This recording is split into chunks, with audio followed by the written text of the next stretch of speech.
Alrighty, this is Vish from vishnashra.com, and this video is titled No Autoresponder, 4 Scary Consequences. And the reason why they're so scary is because if any of these were to ever happen to any of our businesses, I don't even want to entertain that idea for even 1 minute. We've been collecting emails and using email newsletters for years.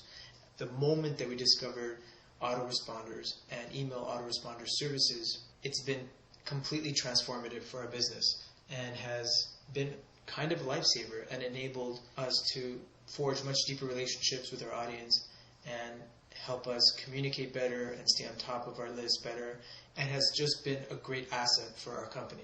So let's just get right to it. The first scary consequence for not using an autoresponder is losing contact with your targeted traffic. I know you work really hard to market your website, your blog, and to get traffic, to generate traffic, especially targeted traffic of users and surfers that are really interested in your niche, in your content, in your topic. The last thing you want to do is to lose that traffic or let it slip through your fingers. Just think for one moment how many web pages an average surfer will visit on any given day. I mean, given all the different pages that someone might bounce to day to day, you cannot for 1 second think that they will actually remember you or make a note of coming back and visiting you. I mean, there are a lot of surfers that will favorite your site or favorite or keep it in mind or bookmark it, but that isn't the case for most people visiting your site, just because they probably land on your site because someone might have recommended an article or just say, hey, this is cool, or they might have just stumbled on your site by doing a search in Google or in a search engine. They might read the information or receive the information that they're interested in, and then they just move on. A lot of the times they might love what they see and they might even be interested in following you, but might not take that action to come back on their own doing. Might just forget about your site naturally. So if you don't have a way of capturing their emails, or if you don't have a system in place for them to allow you to keep contact with them and consequently remind them of who you are and what you can offer and what you can do for them, then you're really losing out on your traffic. You're really letting traffic, you're literally throwing traffic out the window, and you don't want to do that. Number 2, second consequence is cold turkey email marketing.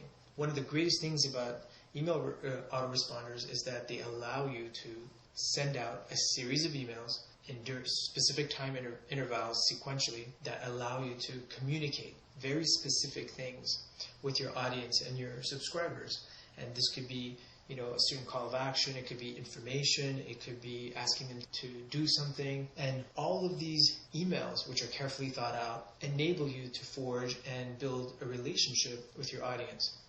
And this, in turn, allows you to do everything else a whole lot easier. Offering products, selling products, marketing anything that you have to offer becomes a whole lot easier when your audience knows you, trusts you, and respects what you have to say.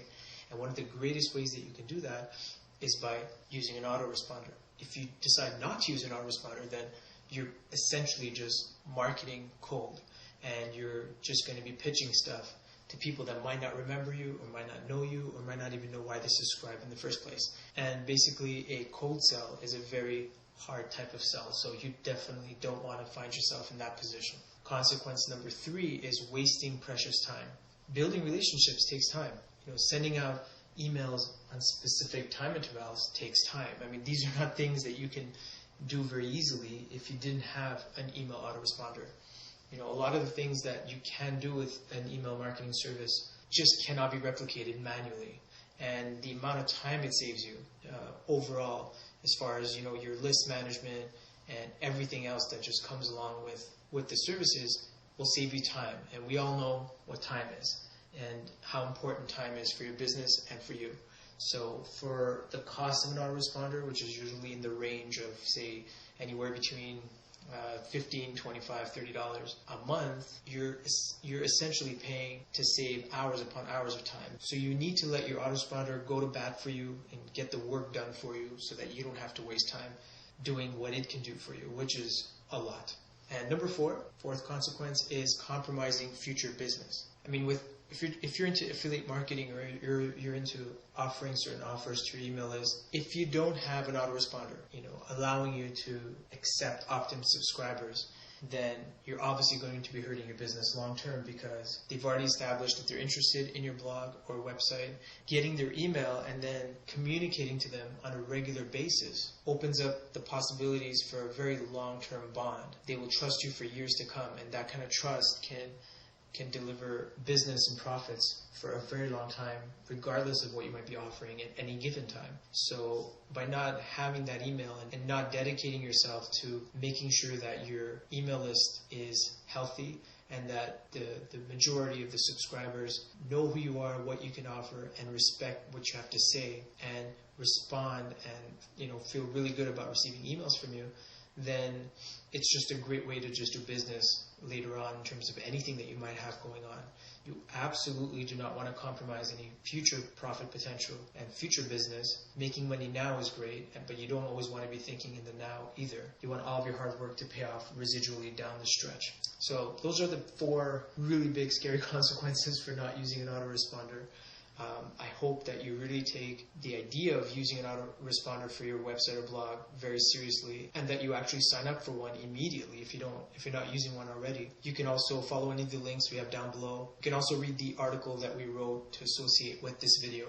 I just want to note that it's not just a transcript, it's actually kind of an article, an add-on article that covers these points and maybe offers a little more insight into some of them. We also have some of our recommendations for autoresponders as well. I also strongly urge you to leave a comment, share your thoughts. We want to hear from you. If you have any questions, feel free.